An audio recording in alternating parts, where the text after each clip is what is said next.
Welcome to day 1 of our weight loss transformation challenge.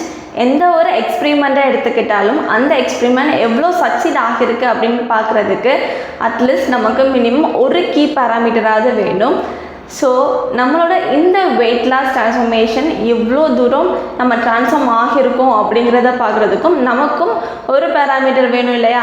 S, wait லாஸ்ன்னு சொன்னாலே key பேராமீட்டராக இருக்கக்கூடிய wait scale, அதாவது wait measurement தான் எவ்வளோ இருக்குன்னு நம்ம செக் பண்ண போகிறோம். ஸோ இன்றைக்கி இந்த ஜர்னியோட ஃபர்ஸ்ட் டே. இன்றைக்கி நான் எவ்வளோ வெயிட் இருக்கேன் அப்படிங்கிறத நான் மெஷர் பண்ணி பார்த்துட்டேன். அந்த வீடியோ பைட் நான் எடுத்து வச்சுருக்கேன் உங்கள் எல்லாருக்கும் காமிக்கிறதுக்காக. அந்த வீடியோ பைட்டை பார்த்துட்டு வந்துடுங்க. அண்ட் அதுக்கெல்லாம் முன்னாடி நம்ம இன்றைக்கி டே 1 மெஷர் பண்ணியிருக்கோம். இதே மாதிரி எவ்ரி வீக்கோட எண்ட்லேயும் மெஷர் பண்ண போகிறோம். எவ்வளோ ட்ரான்ஸ்ஃபார்ம் ஆகியிருக்கேன் அப்படிங்கிறத நாம் எல்லோரும் பார்க்க போகிறோம். வாங்க அந்த வீடியோ பைட்டை பார்த்துட்டு வந்துடலாம்.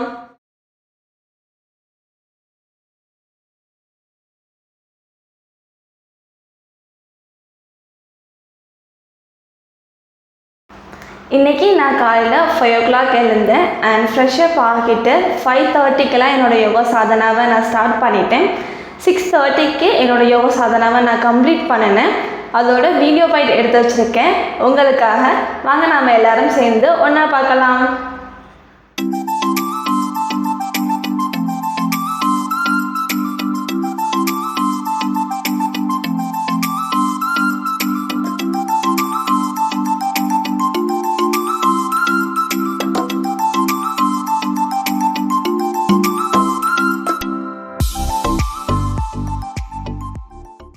நம்மளோட இந்த weight loss journey entirely based on yoga sadhana and diet தான். ஸோ இதில் யோக சாதனாவை பற்றி பார்த்தாச்சு. இனி டயட் ஃபுட் பற்றி தான். மார்னிங்லேருந்து இனி நைட் வரைக்கும் நான் என்ன சாப்பிட போகிறேன் அண்ட் சாப்பிட்டேன் அப்படிங்கிறத பற்றி பார்க்க போகிறோம். வாங்க பார்க்கலாம். 6:55க்கு சோக்டு நட்ஸில் 5 பாதாம், 5 பிஸ்தா அண்ட் 2 வால்நட்ஸ் எடுத்துக்கிட்டேன்.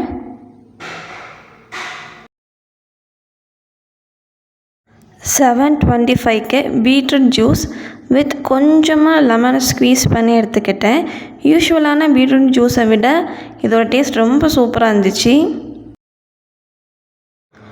மார்னிங் பிரேக்ஃபாஸ்ட்டுக்கு 9 o'clock என்னோடய ரீசன்ட் டைம் ஃபேவரட்டான பார்லே கஞ்சி அண்ட் அது கூட கேபேஜ் பொரியல் அண்ட் ஸ்ப்ரவுட்ஸ் அண்ட் வெஜ்ஜி சாலட்டாக பச்சைப்பயிறு முளை கட்டினது and beetroot, onion, lemon juice கொஞ்சம் ஸ்க்வீஸ் பண்ணி விட்டு பெப்பர் சால்ட் போட்டு ஒரு சாலட் எடுத்துக்கிட்டேன். இதுதான் என்னோடய பிரேக்ஃபாஸ்ட். 11:30 போல் குட்டி பசி வந்தது அண்ட் அதுக்கு 2 ஆரஞ்சு எடுத்துக்கிட்டேன். இதுதான் என்னோடய mid day snack. For lunch 1 o'clock கிட்ட பச்சைப்பயிறு முளை கட்டினது அண்ட் அது கூட கொஞ்சமாக லெமன் ஸ்க்வீஸ் பண்ணி பெப்பர் போட்டு எடுத்துக்கிட்டேன். அண்ட் கப்பக்கிழங்கு ஸ்டைலில் பண்ண வாழைக்காய் பொரியல், கொஞ்சமாக ரைஸ் அண்ட் அது கூட சுரைக்காய் சாம்பார் எடுத்துக்கிட்டேன்.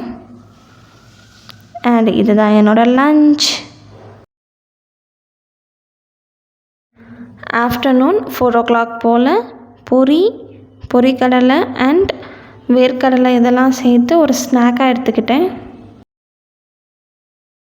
டின்னருக்கு 7 o'clock போல் cabbage, peanut and soya chunk salad எடுத்துக்கிட்டேன். எஸ், இதுதான் என்னோடய டே 1. இன்றைக்கி எனக்கு டிஃப்ரெண்ட்டாக ஃபீல் ஆன 2 விஷயத்தை பற்றி உங்கள் எல்லாத்துட்டையும் ஷேர் பண்ணலான்னு விரும்புகிறேன். என்ன அப்படின்னா, ஃபர்ஸ்ட், நேற்று வரைக்கும் நான் ஃபாலோ பண்ணிட்டு இருந்த ஃபுட் ஸ்டைல் வேறு அண்ட் இன்றைக்கி ஃபாலோ பண்ணுறது என்டையர்லி டிஃப்ரெண்ட் ஒன். நேற்று வரைக்கும் ஃபாலோ பண்ண ஃபுட் ஸ்டைலுக்கு பழக்கமான என்னோடய மனசால் இன்றைக்கி நான் என்ன ஃபாலோ பண்ணுறேனோ அதை அக்செப்ட் பண்ணிக்க முடியலை. ஸோ அதனால் நான் என்ன சாப்பிட்டாலும் இல்லை எனக்கு பசிக்குது அப்படிங்கிற எண்ணத்தை கொடுத்துட்டே இருந்துச்சு. அதை பார்க்குறதுக்கு எனக்கு டிஃப்ரெண்ட்டாக ஃபீல் ஆச்சு. அண்ட் செகண்ட் விஷயம் என்னது அப்படின்னா, ஒரு நாளையோட 3 வேளைக்குமே ஹெல்த்தியான மீல் ப்ரிப்பேர் பண்ணணும் அப்படிங்கிறதுக்காக நான் யோசித்த தாட் ப்ராசஸ் எனக்கு என்டையர்லி டிஃப்ரெண்ட் ஒன்னாக ஃபீல் ஆச்சு. நீங்கள் உங்களோட வெயிட் லாஸ் ஜேர்னியில் என்ன விஷயத்தெல்லாம் டிஃப்ரெண்ட்டாக ஃபீல் பண்ணீங்க அப்படிங்கிறத எனக்கு கமெண்ட் பாக்ஸில் சொல்லுங்கள். அண்ட் நாளைக்கு என்னோட டே 2 எப்படி இருக்க போகுது அப்படிங்கிறத பார்க்குறதுக்கு stay tuned with the yoga therapist. Until then, bye, stay blessed.